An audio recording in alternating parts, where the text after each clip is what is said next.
ये बैच क्यों नहीं दिखा रहा फर्स्ट?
हेलो दोस्तों, आवाज़ आ रही है सभी को ना?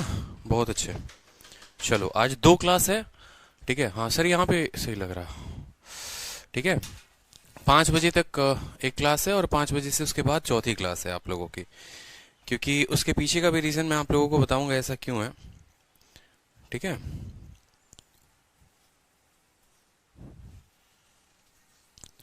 मिक्सचर अपना हो गया था,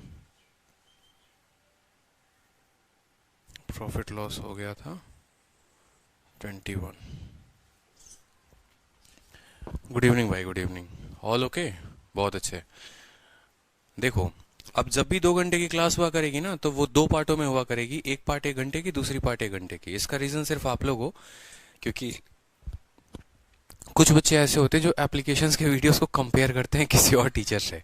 सर, उन्होंने तो एलिगेशन में 10 क्लासेस में कंप्लीट कराया है, आपने एलिगेशन को 4 क्लास में ख़त्म कर दिया।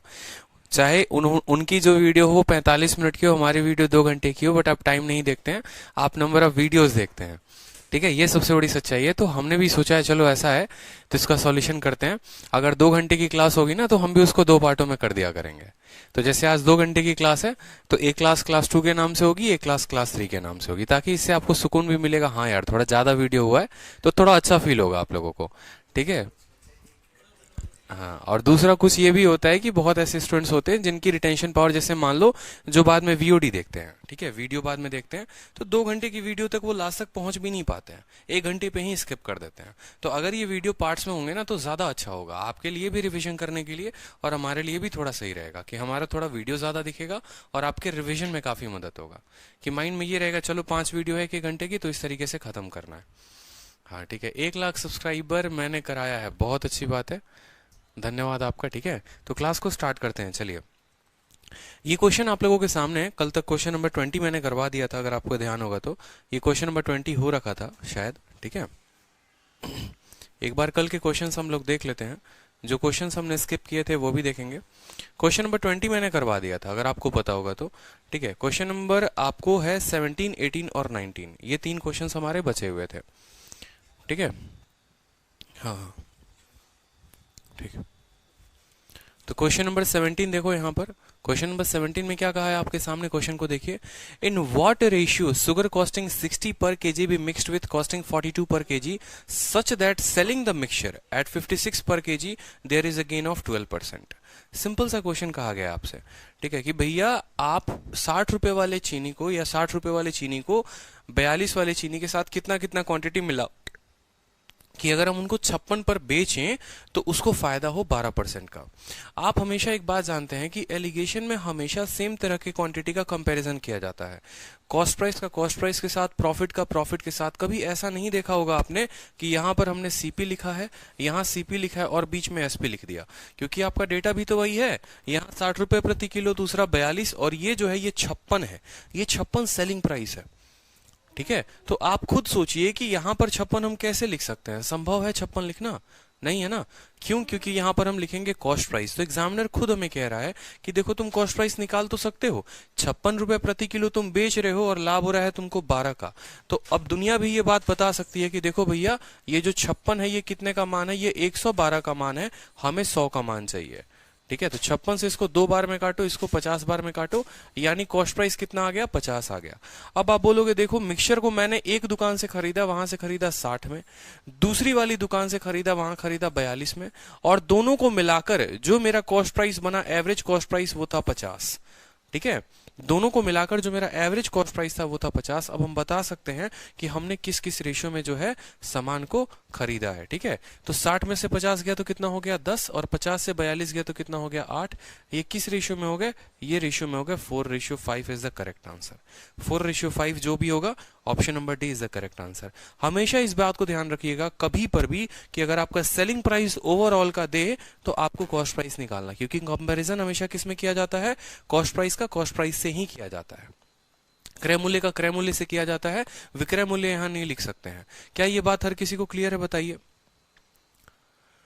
ठीक है, इज इट क्लियर, हर किसी को क्लियर है, बताओ। ठीक है, बहुत अच्छे। ठीक है, क्लियर है। 50 कैसे होगा, बहुत अच्छे।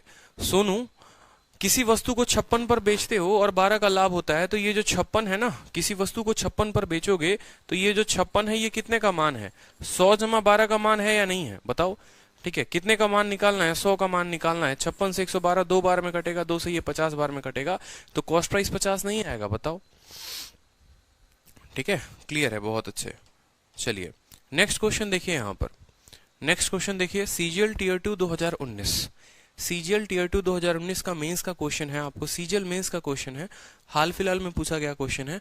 सवाल देखिए, सेम तरह का सवाल है कि 16 रुपए प्रति किलोग्राम मूल्य के 39.6 किलोग्राम नमक में 28 रुपए प्रति किलोग्राम मूल्य का कितना नमक मिलाया जाता है कि मिश्रण 29.9 की दर से 15% लाभ पर बेचा गया हो।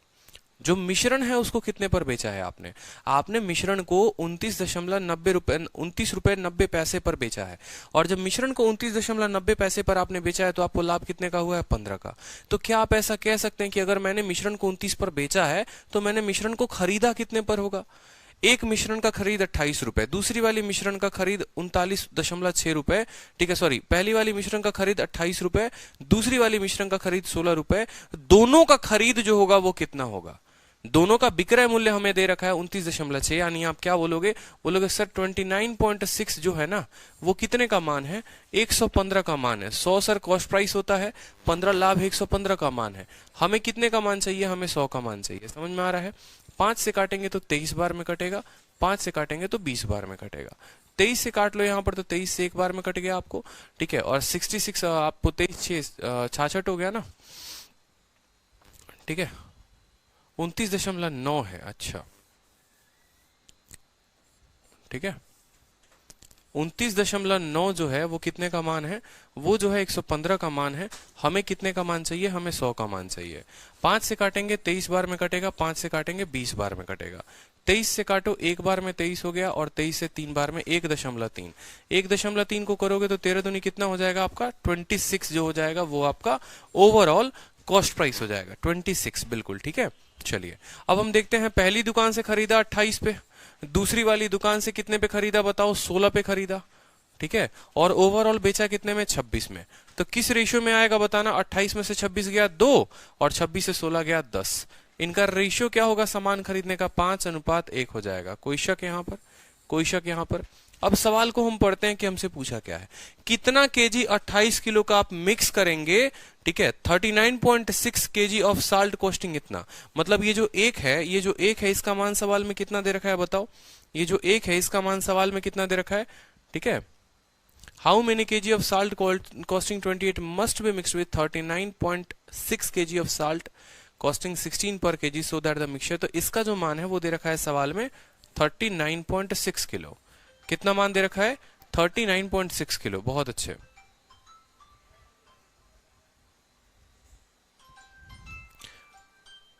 प्रीति पूछ रही है सर 115 कैसे आया। आप लोगों ने क्या पढ़ा है, प्रॉफिट लॉस आप लोगों ने नहीं पढ़ा है क्या,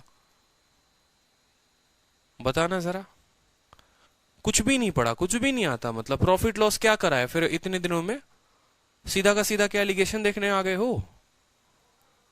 कोई वस्तु अगर 29.9 रुपए पे बेची जाएगी और 15% का लाभ होगा तो वो कितने का मान होगा, 29.9 जो है वो 115 का मान होगा, ठीक है। और कॉस्ट प्राइस निकालना है तो कितने को गुना करेंगे, 100 के साथ गुना करेंगे, 26 रुपए हमारा खरीद आ गया, ठीक है। कोई भी वस्तु को, मैं सिंपल सा क्वेश्चन पूछता हूं, किसी वस्तु को आप इतने रुपए में बेचते हो, इतने का लाभ होता है, क्रय मूल्य कितना होगा, कैसे पता करोगे कि अगर सेलिंग प्राइस आपका, अगर किसी आर्टिकल का सेलिंग प्राइस जो है वो है आपका 29.9 रुपीज, आपका प्रॉफिट जो है वो है 15%, आप सीपी कैसे बताओगे, बताना जरा। कॉमन सेंस की बात है कि भाई ये जो 29.9 है, ये 15% लाभ के साथ ये 115% का मान है, हमें 100% का मान चाहिए, ठीक है। चलो, तो यहां पर हमारा 26 आ गया, हमने जब घटाया तो देखो इस एक का मान सवाल में 39.6 दे रखा है, हमसे पूछा ये 28 वाले का आपने कितना वजन लिया हुआ है, तो 28 वाले का जो वजन लिया है, वेट लिया है, वो कितना लिया है, 5 इंटू 29.6 हमने लिया हुआ है, ठीक है। 30 का 5 गुना कितना होता है, 30 का 5 गुना 150, 145, और 148 जो होगा वो हमारा आंसर होगा, 148 ऑप्शन में नहीं होगा, करेक्ट कर लो, ठीक है। पहला ऑप्शन 148 है, दूसरा ऑप्शन 133 है, 135 है, 132 है, करेक्ट कर लीजिए। मतलब बताओ, जब अरिथमेटिक खत्म होने वाला है तब कोई स्टूडेंट हमसे ये पूछता सर ये 115 कैसे आया। भाई साहब 1 महीने बाद पेपर है, ऐसे करके हवाबाजी में जाओगे ना पेपर देने, 2 साल तक पेपर नहीं निकलेगा और यहीं रोते रहोगे सर पेपर कैसे करें। थोड़ा घर से भी प्रैक्टिस करके आया करिए आप लोग।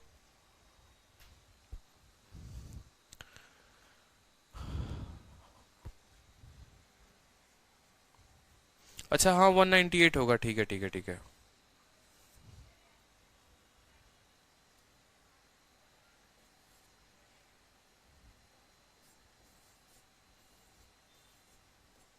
One 198 is the correct answer, correct कर लो।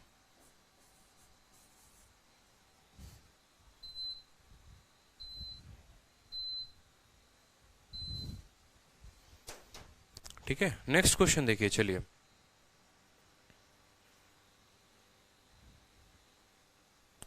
क्वेश्चन नंबर 19 देखिए, क्वेश्चन नंबर 19 में क्या कहता है आपसे कि एक स्टूडेंट है जो 10 पेंसिल खरीदता है और 8 पेन खरीदता है। पेंसिल कितना खरीदता है, 10, और पेन कितना खरीदता है, 8। कितने रुपए में खरीदता है, 150 रुपए में। वो पेंसिल को 4% के लाभ पर बेचता है और पेन को 7% के लाभ पर बेचता है। उसको पूरे पर जो फायदा होता है वो 9 रुपए का होता है, ओवरऑल उसे जो फायदा होता है वो 9 रुपए का होता है। आपसे कहा गया है कि हर पेंसिल और हर पेन का कॉस्ट प्राइस बता दीजिए।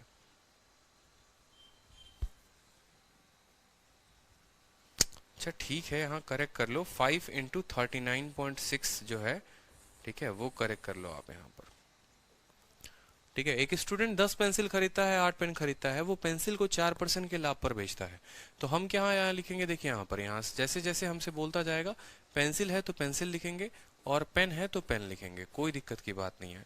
हमसे कहा गया है, देखो जी ये सवाल जो है ना, मैंने प्रॉफिट लॉस में कराया था, जब मैंने प्रॉफिट लॉस आप लोगों को पढ़ाया था, क्योंकि ये मेंस का क्वेश्चन है, ठीक है, ये मेंस का क्वेश्चन है। और प्रॉफिट लॉस के क्लास नोट्स में जब आप देखेंगे तो ये सवाल मिलेगा। और तब भी हमने आपको कहा था कि जब हम एलिगेशन कराएंगे तो हम वहां पर दोबारा से रिवाइज करा देंगे। तो यही बात है यहाँ पर कि एक स्टूडेंट पेंसिल खरीदता है, पेंसिल कितने में खरीदता है बताओ, 4% के लाभ पर। और जो पेन खरीदता है वो कितने पर खरीदता है, 7% के लाभ पर खरीदता है, ठीक है। कोई दिक्कत की बात यहाँ पर, एक स्टूडेंट ने, अच्छा पेंसिल कितनी खरीदी है यहाँ पर, उसने जो पेंसिल खरीदी है वो 10 खरीदी है, और जो पेन खरीदा है वो कितना खरीदा है, 8 खरीदा है, ठीक है। कितने में खरीदा है, ओवरऑल उसने 150 रुपए में सभी सामान खरीद लिए हैं, 150 रुपए में सभी सामान। जब प्रॉफिट लॉस पढ़ाया था तो इसको 3 मेथड से बताया था मैंने, ठीक है। एक आपका मेथड था लीनियर इक्वेशन का, इक्वेशन बनाकर करने का, दूसरा आपको रेशियो मेथड था, और तीसरा एलिगेशन था, ठीक है। तो एक व्यक्ति आपको पेंसिल को इतने के लाभ पर बेचे, पेन को इतने के लाभ पर बेचे, 10 पेंसिल खरीदा, 8 पेन खरीदा, उसको ओवरऑल जो फायदा होता है वो 9 रुपए का। आपको यहाँ प्रतिशत नहीं दे रखा है। अब एक बात बताइए, आपको छोटी सी बात यहाँ दी गई है कि आपको पूरा फायदा जो हुआ है वो 9 रुपए का हुआ है, ठीक है। यहाँ आप देख रहे हैं कि प्रॉफिट परसेंट है, यहाँ देख रहे हैं प्रॉफिट परसेंट है। क्या यहाँ पर 9 रुपए लिखना उचित रहेगा, बताइए। क्या यहाँ पर 9 रुपए लिखना उचित रहेगा, नहीं रहेगा ना। इस 9 के जगह पर हम क्या करेंगे, इस 9 के जगह पर जो है हम यहाँ पर प्रॉफिट परसेंट लिखेंगे कि कितना हमें फायदा हुआ। अब यहाँ पर देखो जो है प्रॉफिट परसेंट निकालने के लिए हमें किन चीजों की आवश्यकता होती है, profit upon cost price into 100। साधारण सा बात है, ठीक है, कि अगर इसका प्रॉफिट प्रतिशत पता करना है कि ये 9 जो है वो कितना प्रतिशत है, तो आप बोलोगे 9 के लिए प्रतिशत पता करना है। प्रॉफिट कितने का है? 9 का। और पूरा जो क्रय मूल्य सीपी है, कितने में बंदे ने खरीदा है, कितने में खरीदा है बताओ, सीपी में कितना खरीदा है? 150 रुपए में। तो 150 रुपए का सामान खरीदा, ठीक है, और बट्टे 100, 9 रुपए का लाभ 150 के ऊपर, तो कितने का प्रतिशत हुआ? 0 से आपका 0 खत्म, 3 से आपका 3 खत्म, 3 से 5 खत्म, 5 से काटोगे 2 बार में, तो जो लाभ हुआ वो कितना परसेंट हुआ? 6%। तो यहाँ 9 रुपए आएगा या 6% आएगा बताइए? आपका आएगा 6%।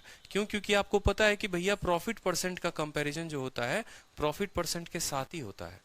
प्रॉफिट परसेंट का जो कंपैरिजन होता है वो प्रॉफिट परसेंट के साथ ही होता है, ठीक है। दूसरी बात, यहाँ 10 और 8 बिल्कुल नहीं आएंगे। क्यों? क्योंकि आपको पता है जब आप प्रॉफिट और प्रॉफिट को कंपेयर करते हैं तो प्रॉफिट परसेंट बराबर प्रॉफिट अपॉन सीपी होता है। तो जो रेशियो मिलता है वो किसका मिलता है? जो रेशियो मिलता है वो आपको सीपी का मिलता है। 7 में से 6 जाएगा तो 1 होगा, और 6 में से 4 जाएगा तो आपका 2 होगा। कहने का मतलब क्या हुआ समझो। बड़ा ये मेंस लेवल का अच्छा सवाल पूछा जाता है आपसे परीक्षा में। क्या पूछा जाता है कि आपने कुछ पेंसिल्स खरीदे और आपने कुछ पेन खरीदा। कितने में खरीदा? 150 में खरीदा। आपने जब उनको बेचा तो पेंसिल पर आपको 8% का फायदा, इस तरीके से। तो पेंसिल का फायदा लिख देना है आपको, पेन का फायदा लिख देना है, पूरे पर कितना फायदा हुआ।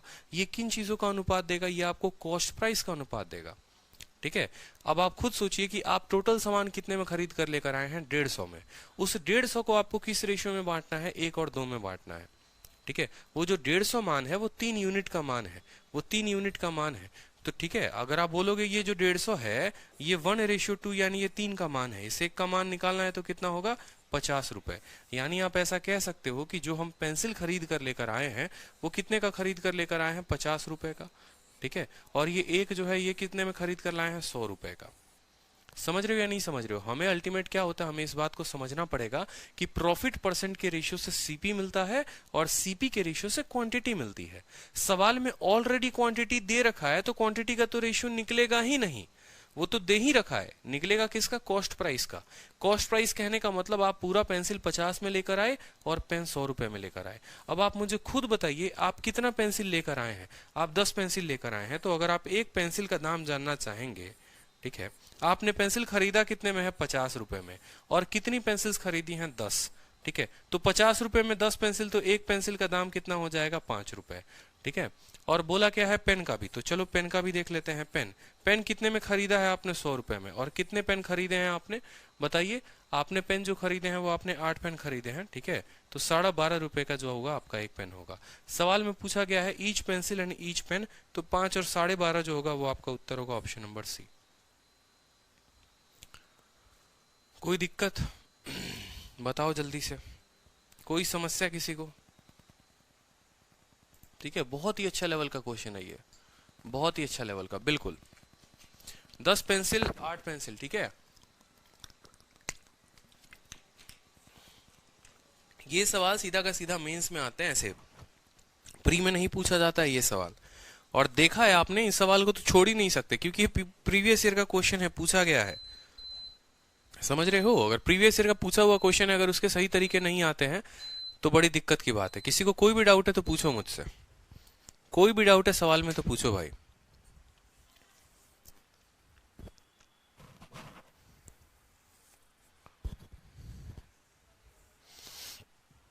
हाँ, रिपीट कर देते हैं, देखिए समझिएगा, ठीक है। सोनू कुमार गिरी, बच्चे अच्छे से देखिए, सभी स्टूडेंट्स अच्छे से देखो एक बार।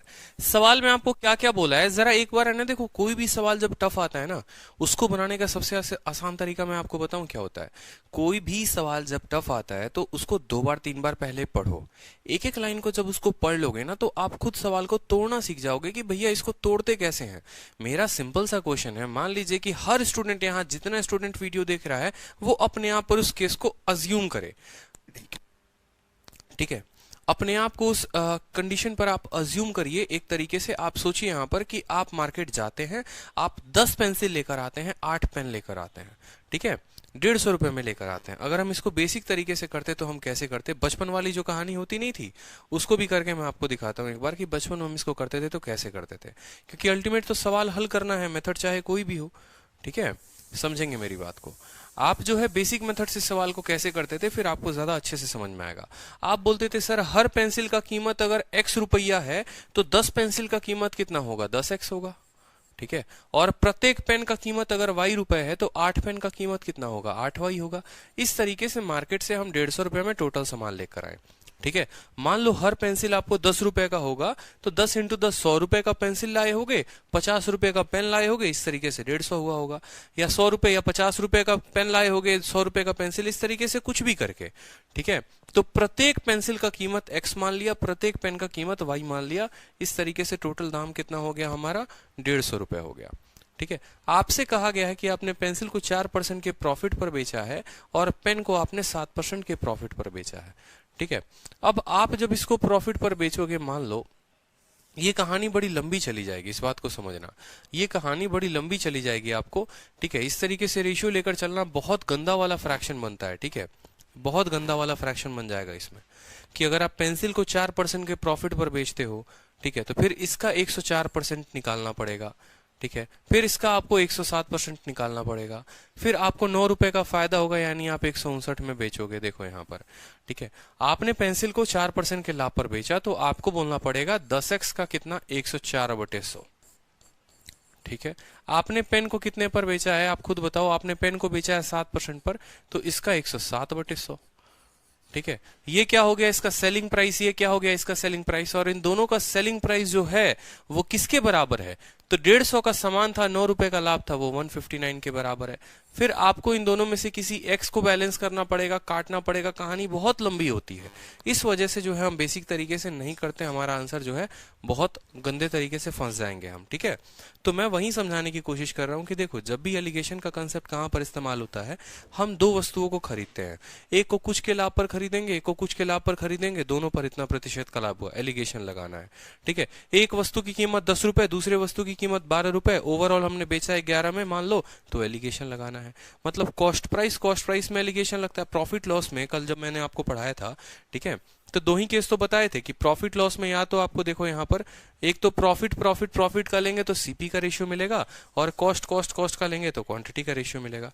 बस ये कहानी कुछ ऐसी ही थी, ठीक है। तो यहां पर प्रॉफिट और इसका प्रॉफिट प्रतिशत पता करना है। कैसे, बीच वाले सामान पे 9 रुपए का लाभ कमाया, ये 9 रुपए का लाभ है कितने के ऊपर, 150 के ऊपर, तो 9/150 इंटू 100, 6%, तो बीच में आ गया 6%। रेशियो जब हमने लिया तो यहां पर 7 में से 6 गया, आपको 1 आ जाएगा, और 6 में से 4 गया, 2 आ जाएगा। ये 1 और 2 के रेशियो में आ रहे हैं। ये 1 और 2 क्या है, सीपी का रेशियो है। 3 यूनिट का दाम 150 रुपए, 1 यूनिट का दाम 50 रुपए, यानी 50 रुपए का पेंसिल था टोटल, 100 रुपए का पेन था। एक पेंसिल का दाम कितना, एक पेन का दाम कितना निकाल दिया, ठीक है।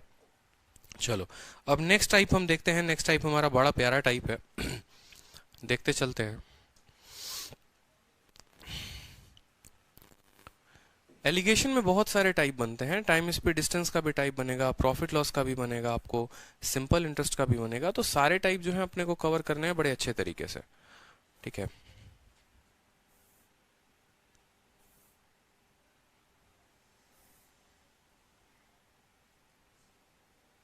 नेक्स्ट टाइप देखिए, नेक्स्ट टाइप आता है आपका डिस्काउंट बेस्ड क्वेश्चन, ठीक है। प्रॉफिट परसेंट की जगह प्रॉफिट भी लिख सकते हैं, नहीं लिख सकते हैं, प्रॉफिट परसेंट की जगह बिल्कुल प्रॉफिट नहीं लिख सकते हैं, ठीक है। प्रॉफिट परसेंट की जगह अगर आप प्रॉफिट लिखेंगे, मैंने कल क्या बताया था आपको, आप लोग छोटी छोटी बातों पे इतना कंफ्यूज होते हो ना, ठीक है। एग्जाम्पल के तौर पे जरा मैंने एक छोटा सा बात आपसे कहा था यहाँ पर, कि हमारे पूरे के पूरे प्रॉफिट लॉस में कितनी चीजें हम पढ़ते हैं, 4 चीजें पढ़ते हैं, कि या तो क्रय मूल्य होता है, नहीं तो सेलिंग प्राइस होता है, प्रॉफिट होता है, लॉस होता है, और क्या होता है, प्रॉफिट परसेंट या लॉस परसेंट होता है। ये 4 पॉइंट हम पढ़ते हैं पूरे प्रॉफिट लॉस के चैप्टर में। इन 4 चीजों से ज्यादा तो और कुछ नहीं होता। डिस्काउंट वाला कंसेप्ट बाद में है, ठीक है। कॉस्ट प्राइस जो होता है, ठीक है, उसको कैसे लिखते हो, 10 रुपए प्रति किलो। कल की क्लास में नहीं थे, इस वजह से आज की क्लास में दिक्कत हो रही है। डेली रेगुलर क्लास लिया करो तो समझ में आएगा, नहीं तो हर क्लास में क्या होगा, पिछले क्लास के चलते 10 मिनट एक्स्ट्रा देना पड़ेगा, ठीक है। सेलिंग प्राइस 20 रुपए प्रति किलो और प्रॉफिट जो है, मान लो आप क्या बोलते हो कि मुझे 10 रुपए का लाभ हुआ। कहने का मतलब मान लो हमारा, चलो यहाँ पर है हमारे अभिषेक जी हैं, अभिषेक सामान खरीदने जाते हैं, तो सामान खरीदने जाएंगे तो वो किस रेट से सामान को खरीदेंगे? आलू मान लो खरीदने गए तो आलू का रेट है 10 रुपया प्रति किलो, ठीक है। अब उनको लग रहा है कि भैया पेपर ऊपर टाइम पे हो नहीं रहा है, तो चलो आलू बेचने का काम शुरू कर देते हैं, तो उन्होंने 20 रुपए प्रति किलो में बेच दिया। उनको जो लाभ हुआ वो कितने का हुआ? 10 रुपए का लाभ हुआ, ठीक है। और लाभ प्रतिशत में पूछे कि कितने परसेंट का लाभ हुआ, तो बताएंगे प्रॉफिट का परसेंट जो होता है वो प्रॉफिट अपॉन सीपी इंटू 100 होता है। एलिगेशन हमारा हमेशा एक ही बात कहता है कि हम एलिगेशन उन चीजों में लगाते हैं जो किसी के रेस्पेक्ट में होते हैं, जो किसी के तुलना में होते हैं, जिनकी तुलना की जाती है। अगर आप देखेंगे यहाँ पर कॉस्ट प्राइस को, तो कॉस्ट प्राइस जो है ना, ये जो रुपया है, ये किसके तुलना में है? ये केजी के तुलना में है, ठीक है। ये जो सेलिंग प्राइस है ये किसके रेस्पेक्ट में है? ये केजी के तुलना में है, ठीक है। प्रॉफिट जो है वो सिर्फ और सिर्फ रुपया है, इसका किसी के साथ कंपैरिजन ही नहीं है। और प्रॉफिट परसेंट जो है वो है प्रॉफिट अपॉन सीपी इंटू 100। हमेशा एलिगेशन उनके में लगता है जिसके में कोई रेशियो हो, मतलब हम सीपी सीपी सीपी का रेशियो ले सकते हैं, इसका एलिगेशन बना सकते हैं। और जब इसका एलिगेशन बनाएंगे तो नीचे क्या आएगा? तो नीचे जो यहाँ नीचे दिया होगा वही नीचे आएगा, ठीक है। सेलिंग प्राइस का क्यों नहीं ले सकते? क्योंकि सेलिंग प्राइस अलग अलग वेरी करता है, फिक्स नहीं होता। किसी वस्तु की सेलिंग प्राइस आज 10 रुपए भी हो सकती है, कल 20 रुपए भी हो सकती है, 50 रुपए भी हो सकती है। तो जो मान स्टेबल नहीं है वो हम वैल्यू नहीं लेंगे यहाँ पर, इस बात को समझिए। नेक्स्ट बात करते हैं, क्या प्रॉफिट या लॉस में एलिगेशन लगा सकते हैं? कि अगर प्रॉफिट की वैल्यू से या लॉस की वैल्यू से एलिगेशन बिल्कुल नहीं लगा सकते। क्यों? क्योंकि देखो ये रुपया है, ये किसी के तुलना में नहीं है। ये ऐसा नहीं है कि 10 रुपए प्रति किलो, 20 रुपए प्रति किलो, ऐसा कुछ तुलना में नहीं है। तो प्रॉफिट या लॉस में एलिगेशन लग ही नहीं सकता है, ठीक है। नेक्स्ट पॉइंट बात करते हैं, प्रॉफिट परसेंट या लॉस परसेंट। तो प्रॉफिट परसेंट या लॉस परसेंट में एलिगेशन लग सकता है।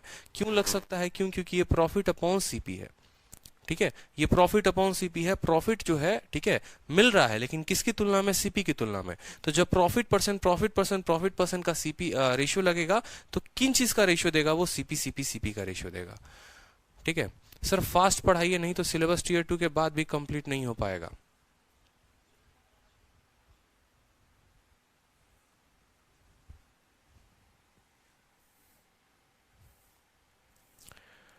चलिए नेक्स्ट देखते हैं discount based question. Discount based question, ठीक है। डिस्काउंट बेस्ड क्वेश्चन देखते हैं यहाँ पर। डिस्काउंट में हम कैसे लगाते हैं? एक बात बताइए, अगर हम डिस्काउंट की बात करेंगे तो सेम तरीके से नेक्स्ट वाला जो टॉपिक होता है डिस्काउंट, उसमें हम क्या क्या पढ़ते हैं? तो एक वर्ड आप पढ़ते हैं डिस्काउंट होता है, ठीक है। दूसरा वर्ड आप पढ़ते हैं मार्केट प्राइस होता है, ठीक है, मार्केट प्राइस होता है। तीसरा वर्ड आप पढ़ते हैं डिस्काउंट परसेंटेज होता है। डिस्काउंट परसेंटेज का मतलब किसका? Discount upon market price into 100, ठीक है। तो यहां पर जब अगर आप मान लो, यहां पर जब अगर आप मान लो, जब आप डिस्काउंट परसेंट में, इन दोनों केसेस का कोई जिक्र ही नहीं है, ठीक है, क्योंकि डिस्काउंट सेम प्रॉफिट की तरह हो गया, तो उस पर एलिगेशन नहीं लगेगा। जब इन दोनों केसेस में अगर आप डिस्काउंट परसेंटेज पर देखोगे एलिगेशन, तो जब आप डिस्काउंट के परसेंट पर एलिगेशन लगाओगे, यानी यहां पर एक वस्तु का डिस्काउंट लिखोगे, दूसरे वस्तु का डिस्काउंट यहां लिखोगे, ठीक है, डिस्काउंट परसेंटेज यहां लिखोगे, 3 डिस्काउंट, D1%, D2% और ये ओवरऑल D%। तो डिस्काउंट के परसेंटेज से क्या मिलेगा माय डियर? तो उससे आपको एमपी का रेशियो मिलेगा। उससे आपको क्या मिलेगा? एमपी का रेशियो मिलेगा आपको, market price of first article and market price of second article. इस तरीके से हमें, ठीक है, रेशियो मिलेगा। तो किसका? मार्केट प्राइस का। वही स्ट्रक्चर हमने यहाँ पर लिखा हुआ है कि पहले का डिस्काउंट परसेंट, दूसरे का discount percent, overall discount percent ratio किसका देगा? मार्केट प्राइस का रेशियो देगा। तो चलिए यहाँ पर सवाल पहला देखते हैं, ठीक है। एक छोटा सा सवाल है, हमसे कहा गया है कि एक सेलर जो है, एक विक्रेता जो है, 2 तरह के वॉचेस बेचता है, 2 तरह की घड़ी बेचता है। पहले को 8% पर बेचता है, दूसरे को 15% के बेचता है, ठीक है। समझ रहे हो? टोटल मार्केट प्राइस दोनों आइटम का 2100 रुपए है। टोटल मार्केट प्राइस दोनों आइटम का 2100 रुपए है। आपसे कहा गया है difference between the market price of both item अगर टोटल डिस्काउंट 12% है तो। अगर टोटल डिस्काउंट 12% है तो सेम प्रॉफिट परसेंट की तरह है, डिस्काउंट में कुछ भी नया नहीं होता। अगर आप डिस्काउंट वर्ड को हटाकर वहां प्रॉफिट लगा देंगे तो ये प्रॉफिट लॉस का ही क्वेश्चन बन जाएगा। डिस्काउंट वर्ड को हटाकर वहां पर अगर आप प्रॉफिट वर्ड जोड़ देंगे, बस डिस्काउंट को हटाओ और प्रॉफिट लगाओ, तो सेम आपका एलिगेशन से सेम मेथड हो जाएगा। पहले वाले को कितने पर डिस्काउंट दिया? 8% का डिस्काउंट। दूसरे वाले को कितने को दिया? 15% का डिस्काउंट। ओवरऑल जो डिस्काउंट मिला वो कितना मिला? 12% का। कोई दिक्कत की बात 15 से 12 गया 3, 12 से 8 गया, कितना हो गया 4 हो गया। ये हमारा क्या आ गया, डिस्काउंट से हमें क्या मिलता है, एमपी का रेशियो मिलता है, मार्केट प्राइस का रेशियो मिलता है, ये बात हमें पता है। ठीक है, जैसे वहां पर प्रॉफिट परसेंट से सीपी का रेशियो मिलता है, यहाँ डिस्काउंट से एमपी का रेशियो मिलता है। 3 और 4 7 यूनिट, यही 7 यूनिट का मान सवाल में कितना दे रखा है, यही 7 यूनिट का मान सवाल में 2100 रुपए दे रखा है। ठीक है, तो आप बोलोगे सर ये जो 7 यूनिट है इसका मान कितना है, 2100 है, प्रत्येक यूनिट का मान कितना हो जाएगा, 300 हो जाएगा। हमसे सवाल में क्या पूछा गया है, हमसे पूछा गया है टोटल मार्केट प्राइस देकर difference between the market price of both item, इन दोनों के बीच का अंतर, 3 यूनिट और 4 यूनिट का अंतर कितना है, 1, और एक का मान कितना आ गया 300, तो हमारा जो उत्तर हो जाएगा 300 हो जाएगा। ठीक है, तो आपने ये चीज देखा कि मेंस में एक जगह पर क्या दिया हुआ है, प्रॉफिट वर्ड डाल कर दिया है, और दूसरी बार अगले ही मेंस में उसी तारीख में नेक्स्ट शिफ्ट में, जैसे 11 को हुआ था फिर ये 12 को पेपर था, ठीक है, तो फिर 12 को आपको क्या दे दिया, वहां पर डिस्काउंट वर्ड दे दिया। तो हमें ये बात अच्छे से समझना पड़ेगा कि profit percent, profit percent, profit percent CP का ratio, discount percent, discount percent, discount percent MP का रेशियो, 7 का मान 700, 1 का मान 100, काम खत्म। ठीक है, 7 का मान 2100, 1 का मान 300, काम खत्म। तो डिस्काउंट में इसी तरीके के क्वेश्चन बनते हैं, जहां जहां वर्ड डिस्काउंट देगा आप उसको कंपेयर कर सकते हैं प्रॉफिट से, क्योंकि डिस्काउंट जैसे एमपी पर मिलता है वैसे ही प्रॉफिट सीपी पर मिलता है। ठीक है, तो इसमें जितने सवाल आप लोगों ने प्रॉफिट पर देखा होगा उसी तरीके के सवाल सेम जो है वर्ड हटाकर डिस्काउंट डाल दिया जाएगा तो वो डिस्काउंट पर बन जाएंगे। तो इस पर ज्यादा क्वेश्चन हम नहीं करेंगे। ठीक है, नेक्स्ट जो होता है, ठीक है, नेक्स्ट जो होता है वो क्या होता है, नेक्स्ट जो टाइप होता है वो होता है आपका सिंपल इंटरेस्ट बेस्ड क्वेश्चन। ठीक है, एलिगेशन में जो अगला टाइप आता है वो होता है साधारण ब्याज पर आधारित प्रश्न। जैसे साधारण ब्याज के बहुत सारे ऐसे क्वेश्चन हैं जिनको आप किससे कर सकते हो, आप एलिगेशन लगाकर हल कर सकते हो। साधारण ब्याज के बहुत सारे क्वेश्चन में एलिगेशन लगाया जा सकता है। ठीक है, लेकिन क्या रेट लगता है, क्या तरीका होता है, उस बात को समझेंगे। देखो, सिंपल इंटरेस्ट जो है वो क्या है, एक ब्याज है, और ब्याज हमेशा किस पर मिलता है बताओ, ब्याज हमेशा मूलधन पर मिलता है। जैसे अगर बात करोगे आप कि भैया हमको इंटरेस्ट चाहिए, ठीक है, हमको क्या चाहिए, इंटरेस्ट चाहिए, तो ब्याज आप बोलोगे तो क्या बोलोगे, 2 रुपया टका, 3 रुपया टका, 5 रुपया टका, 10 रुपया टका। आप बोलते हो कि नहीं बोलते हो, कोई भी साहूकार के पास जाओगे, भैया क्या दर है तुम्हारा, रेट ऑफ इंटरेस्ट क्या है, बोलता 2 रुपया टका। कहने का मतलब क्या है कि वो 2 रुपए चार्ज करता है आपको कितने पर, 100 रुपए पर।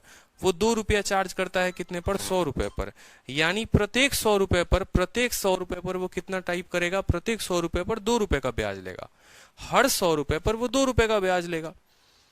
ठीक है, यानी ये जो 2 है ये क्या है, ये रेट ऑफ इंटरेस्ट है, ये जो 2 है ये क्या है, रेट ऑफ इंटरेस्ट है। ठीक है, ये 2 रुपए आप कह रहे हो ना, ये 2 रुपए रेट ऑफ इंटरेस्ट है। तो साधारण ब्याज में हम कंपैरिजन जो करते हैं, ठीक है सर, तो साधारण ब्याज में जो कंपैरिजन करते हैं वो किसका करते हैं, वो हमेशा रेट ऑफ इंटरेस्ट का कंपैरिजन होता है कि भैया तुम एक दुकानदार से पैसा लेकर आए तो उसका रेट क्या था, दूसरे से लेकर आए तो उसका रेट क्या था। ठीक है, और ओवरऑल जो आपने बेचा या ओवरऑल जो अगर आप दोनों पर देखेंगे तो उसका रेट क्या था। क्लियर हो रहा है। ठीक है, जैसे किसी व्यक्ति से अगर, ठीक है, किसी व्यक्ति से मान लो 10% के रेट से लेकर आते हैं, किसी व्यक्ति से 20% से लेकर आते हैं, ठीक है, और किसी व्यक्ति से मान लो यहां पर जब हम ओवरऑल देखेंगे तो पता चलेगा 12% या 13% से लेकर आए होंगे। तो इस तरीके से अब ये जो रेशियो देगा खुद बताओ, आप खुद सोचो, यहां पर ब्याज लगाते हो 2 रुपया पर टका पे, ठीक है, 2 रुपया टका, तो ये जो टका है वो क्या है, ये जो टका है वो क्या है, इसका कहने का मतलब कि 2 रुपए आप चार्ज कर रहे हैं 100 रुपए पर, यानी जब हम रेट और रेट का हम एलिगेशन लगाएंगे तो हमें प्रिंसिपल और प्रिंसिपल का रेशियो मिलेगा। समझ में आ रहा है, कोई दिक्कत यहां पर। अब जैसे यहां पर क्वेश्चन देखिए, यहां पर सिंपल सा क्वेश्चन आपसे, बड़ा प्यारा क्वेश्चन पूछा गया है। ठीक है, मैं आपको क्वेश्चन एक सिंपल सा देता हूं तो आपको ज्यादा सही लगेगा। ठीक है,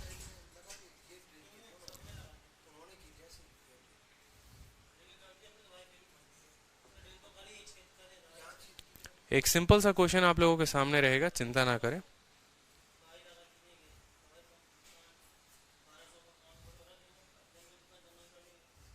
चलिए, इस क्वेश्चन को बनाइए, सीपीओ का क्वेश्चन है, ज्यादा बड़ा क्वेश्चन नहीं है। क्वेश्चन में कहा गया है कि 10,200 रुपए की एक राशि को 3 वर्षों के लिए, ठीक है, उधार पर लिया गया है। मान लो कुछ रेट से लिया गया होगा 8% प्रति वर्ष और शेष को 6% प्रति वर्ष साधारण ब्याज की दर से, ठीक है। यदि कुल ब्याज 2,124 है तो 6% प्रति वर्ष पर कितनी राशि निवेश की गई थी, ठीक है, बताइए। सिंपल सा क्वेश्चन है, ठीक है, बहुत सिंपल क्वेश्चन है। आंसर बताइए। चलिए पहले आप लोगों से आंसर चाहते हैं, आप लोग आंसर दीजिए। आपसे कहा गया है कि 10,200 रुपए को आपने 2 पार्टों में इन्वेस्ट किया है, तो मुझे खुद बताओ आपने पहले पार्ट को इन्वेस्ट किया है वो कितने में किया है, 8% पर किया है, ठीक है। इस सवाल को बताने के पहले एक बेसिक सा क्वेश्चन आप लोगों के लिए जरूरी रहेगा। चलिए एक आपसे क्वेश्चन सिंपल बेसिक सा हम आपसे पूछते हैं। ये हमारा राम है, ठीक है, ये हमारा राम है, ठीक। राम ने, ठीक है, राम ने अपने 2 बेटों को पैसे दिए, ठीक है, राम ने अपने 2 बेटों को पैसा दिया। एक बेटा इसका मुन्ना था और दूसरा बेटा मान लो इसका, ठीक है, छोटू था। एक मुन्ना था और एक छोटू था। मुन्ना को जो पैसा दिया वो आपको मुन्ना को जो पैसा दिया वो दिया 5% के दर से, ठीक है, और छोटू को जो पैसा दिया वो 3% के दर से दिया। या मान लो ऐसे 5% के दर से और छोटू को जो पैसा दिया वो 3% दिया। मुन्ना को जो पैसा दिया वो 5% के दर से दिया, छोटू को जो पैसा दिया वो 15% के दर से दिया। अगर आपसे ये कहा जाता है कि दोनों पे जब वो पैसा 1 सालों के बाद देखता है कि 1 सालों के बाद उसे कितने पैसे आए, तो उसने प्राप्त किया कि भैया उसको 14% पैसा मिला, ठीक है, दोनों से 14% पैसा मिला। तो क्वेश्चन में आपसे ये पूछा जाता है कि मुन्ना और छोटू को जो पैसे दिए गए थे वो किस अनुपात में थे, तो बताइए यहाँ पर किस रेशियो में थे। सिंपल सा क्वेश्चन। मुन्ना को 5% के दर से, छोटू को 15% के दर से, तो उनको जो पैसा दिया गया वो किस रेशियो में दिया गया, बताओ। तो क्या बोलोगे? बोलोगे सर देखो मुन्ना 5% का, यानी ये क्या हो गया आपका रेट हो गया। छोटू को 15% के रेट से, यानी ये क्या हो गया, ये रेट हो गया। और ये 14% के दर से, यानी ये भी क्या हो गया, रेट हो गया, ठीक है। 15 में से 14 गया कितना हो जाएगा 1, और 14 में से 5 गया कितना हो जाएगा 9। यानी आप ये बोलोगे कि सर उनको जो पैसा दिया गया है वो 1:9 में दिया गया है। जो उनको पैसा दिया गया, बहुत शानदार, सभी के उत्तर आ रहे हैं, ठीक है, बहुत बच्चे नए हैं, कोई बात नहीं, ठीक है। तो उनको जो पैसा दिया गया वो 1:9 में दिया गया है। मेरी बात को समझ रहे हैं या नहीं समझ रहे हैं? कि मुन्ना को अगर 1 रुपया दिया जाता है तो छोटू को कितनी आ जाती, 9 रुपए दिए जाते हैं। क्लियर है? 1:9, बिल्कुल, ठीक है। तो हमेशा हमें इस बात को ध्यान रखना है कि रेट को रेट के साथ कंपेयर करेंगे तो क्या मिलेगा, आपको प्रिंसिपल मिलेगा। अब कुछ सवालों में क्या होता है कि एग्जामिनर ये बात जानता है कि आपको आता है लिगेशन लगाने, तो वो किन किन पॉइंट्स को टफ करने की कोशिश करता है, समझना मेरी बात को। वो क्या करेगा, आपको यहाँ पर ये जो रेट ऑफ इंटरेस्ट है ना, यहाँ पर ये रेट ऑफ इंटरेस्ट नहीं देगा।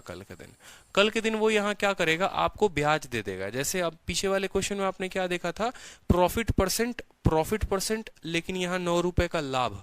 याद आ रहा है ना पिछला वाला क्वेश्चन, जहां पेंसिल को इतने % लाभ पर, इसको इतने % लाभ पर, और यहाँ 9 रुपए का लाभ। तो उस केस में आपने क्या किया था, उस केस में आपने यहाँ लाभ बताया था, ठीक है, कि भैया लाभ जो है वो कितना होगा, ठीक है, प्रतिशत में कितना होगा। उसी तरीके से यहाँ पर क्या होगा, आने वाले समय में आपको ये रेट नहीं दिया जाएगा, आपको जो है ये दे दिया जाएगा कि आपने ब्याज जो कमाया वो कितना कमाया, ठीक है, जो आपने ब्याज कमाया वो कितना कमाया, ठीक है, ब्याज जो कमाया वो कितना कमाया। तो जैसे मान लो यहाँ पर ये हमारा मुन्ना है, ठीक है, जैसे एक एग्जांपल यहाँ पर देखो आप, तो उस केस में क्या करना होगा, आपको पता करना होगा कि ये रेट ऑफ इंटरेस्ट जो है वो रेट ऑफ इंटरेस्ट कितना है, 10% रेट है, 20% रेट है, 25% रेट है, जो रेट है वो कितना है, ठीक है। जैसे क्वेश्चन देखिए आप,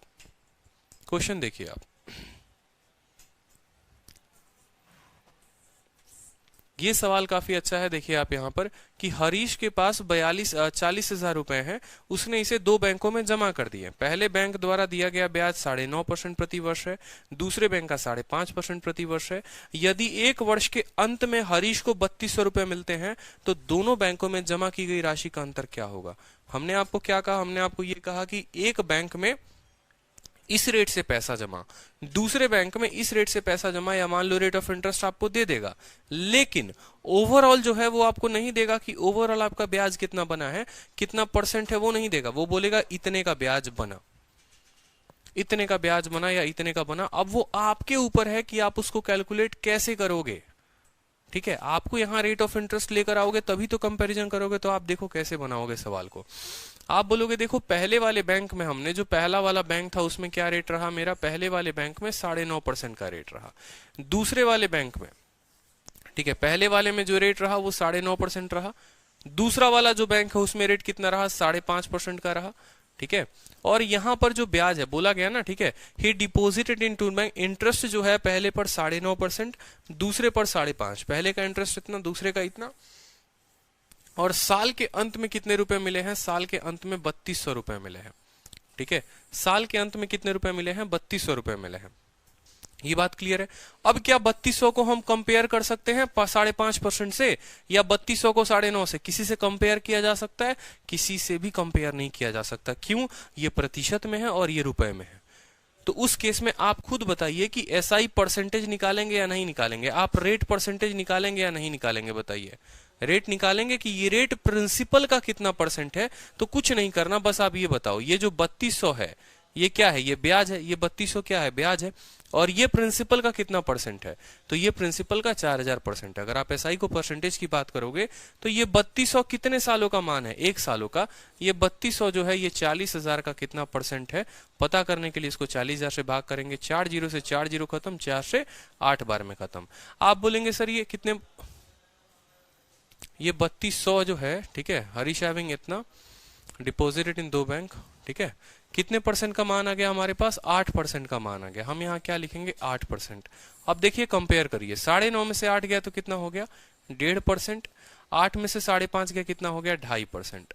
ठीक है, अगर हम इनका रेशियो देखेंगे, 1.5 और 2.5 का रेशियो देखेंगे अगर आप, ठीक है, ये क्या है, ये 2.5 है, और ये रेशियो में क्या है, 1.5 है। 5 से काटोगे तो 5 बार में, और 5 से काटोगे तो 3 बार में। यानी जो पैसे हैं वो किस रेशियो में जमा किए होंगे, जो पैसे हैं वो 5 और 3 के रेशियो में जमा किए होंगे। क्लियर है कि नहीं है, 5 और 3 के रेशियो में जमा किया होगा। यानी हम ऐसा कह सकते हैं कि अगर टोटल हरीश ने 40,000 रुपए जमा किए हैं और उसका 5 पार्ट इस बैंक में जमा है और 3 पार्ट इस बैंक में जमा है, तो जो भी 40,000 रुपए है वो कितने पार्ट का मान है, तो 5 और 3 वो 8 पार्ट का मान है।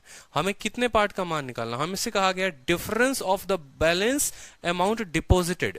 ठीक है, इसमें 5 जमा किया, इसमें 3 जमा किया, तो जो अंतर है वो कितने का है, वो अंतर है 2 का। 2 से 4 बार में कटेगा, 4 से 4 कटेगा, ठीक है, 7, 7.5।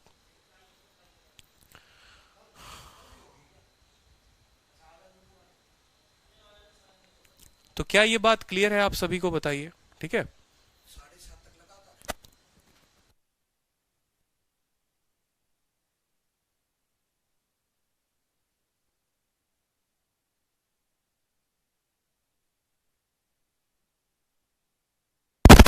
एक्चुअली हो क्या रहा है ना, बहुत मतलब यहाँ दीमक लग रखे हैं रूम में, ठीक है, काफी दिनों से, तो उसी की पेस्टिंग चल रही है यहाँ पर। पेस्टिंग का मतलब वो पेस्ट वाले आए हुए हैं ना, तो उसी के चलते थोड़ा डिस्टरबेंस मुझे भी हो रहा है। तब से मेरे नाक में मतलब वो इतना ज्यादा वो केमिकल जा रहा है, लेकिन फिर भी यहाँ खड़ा होकर आप लोगों को पढ़ा रहा हूँ क्योंकि सर मेरा घूम रहा है। पूरे रूम में भी पेस्टिंग चल रही है। अभी जस्ट कैमरे के नीचे से वो आए हैं, यहाँ पेस्टिंग करके गए हैं, तो पूरा वो सर पे चढ़ता है ना जो होता है केमिकल पूरा, ठीक है, समझिए। तो हमें हमेशा क्या करना है, 9.5%, 5.5% और बीच वाले का क्या निकालना है, ओवरऑल कितना परसेंट है, ओवरऑल कितना परसेंट है, तो 8%।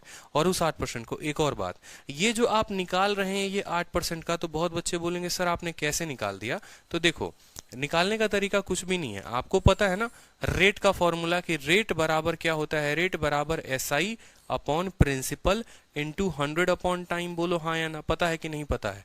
मैं बोल रहा हूं यहाँ 9.5 का दर है, यहाँ 8.5 का दर है, बीच में कितना होना चाहिए, तो बीच वाले का रेट बराबर, रेट का formula SI upon P into 100 upon time. ब्याज कितने का मिला, ब्याज 3200 का मिला। प्रिंसिपल कितना है, प्रिंसिपल 4000 है, ठीक है, 40,000 है, और 100, और समय कितना है, समय 1 साल है। बस 4 जीरो से 4 जीरो खत्म, 8 खत्म, 8% रेट आ गया, 8% लगा दिया। आने वाले हर सवाल में ऐसे ही करेंगे, आने वाले हर सवाल में पहला पार्ट का रेट, दूसरे पार्ट का रेट, बीच में कितना रेट आया, ये रेशियो देगा हमें प्रिंसिपल का, और उस प्रिंसिपल का मान दिया हुआ है। ठीक है, तो 5 बज चुकी है। एक और क्लास आप लोगों की इवेंट अभी दिख रही होगी, ठीक है, क्लास 3 के नाम से, तो आप उस पर लाइव आ जाइए। ये क्लास को मैं एंड कर रहा हूँ, ठीक है, क्लास 3 के नाम से एक इवेंट दिख रहा होगा, आप उस पर लाइव आ जाइए, तुरंत के तुरंत लाइव आ जाइए, चलिए, ठीक है।